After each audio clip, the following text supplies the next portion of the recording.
Hello everyone, I am Dr. Aftab Abdul Khader. I am Cornea Cataract and Refractive Consultant at American Laser Eye Hospital. ఇవాళ మనం అసలు LASIK అంటే ఏంటి దాని గురించి మాట్లాడదాం.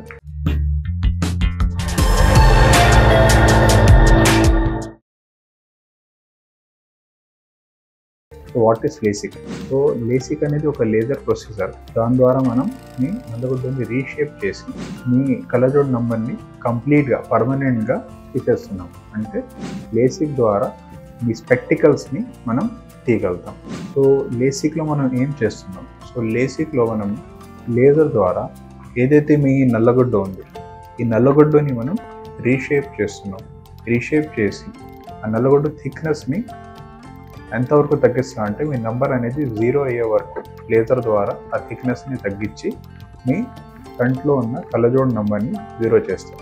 సో దీన్ని మనం లేసిక్ అని చెప్తాం. సో లేసిక్ వల్ల మీరు గ్లాసెస్ నుంచి పర్మనెంట్గా విముక్తి పొందొచ్చు. కానీ ఇప్పుడు దీనిలో చాలా క్వశ్చన్స్ ఉంటాయి పేషెంట్స్కి. మనం లేసిక్ చేసుకోవచ్చా, చేసుకోలేవా, మనం లేసిక్ ఎలిజిబులా కాదా? సో లేసిక్ మనం ఎలిజిబుల్ అవునా లేదా అనేది తెలుసుకోవాలంటే అలా దానికి ఒక స్కాన్స్ ఉంటాయి.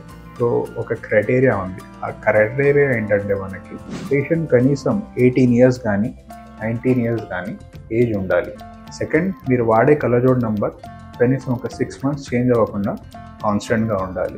మూడోది ఏంటంటే ప్రతి పేషెంట్ ఎవరైతే లేసిక్ చేయించుకోవాలనుకుంటున్నారో వాళ్ళకి మనం కార్నియల్ టోపోగ్రఫీ స్కాన్, ఆ స్కాన్ ద్వారా మనం మీ నల్లగుడ్డు థిక్నెస్ ఎలా ఉంది తెలుసుకుంటాం. మీకు నల్లగుడ్డు హెల్దీగా ఉందా లేదా అది తెలుసుకుంటాం.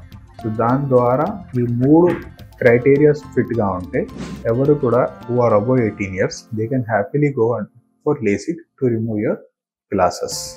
So this was our LASIK series number 1 regarding what is LASIK and what is the eligibility criteria for LASIK. Stay tuned for our next series regarding LASIK.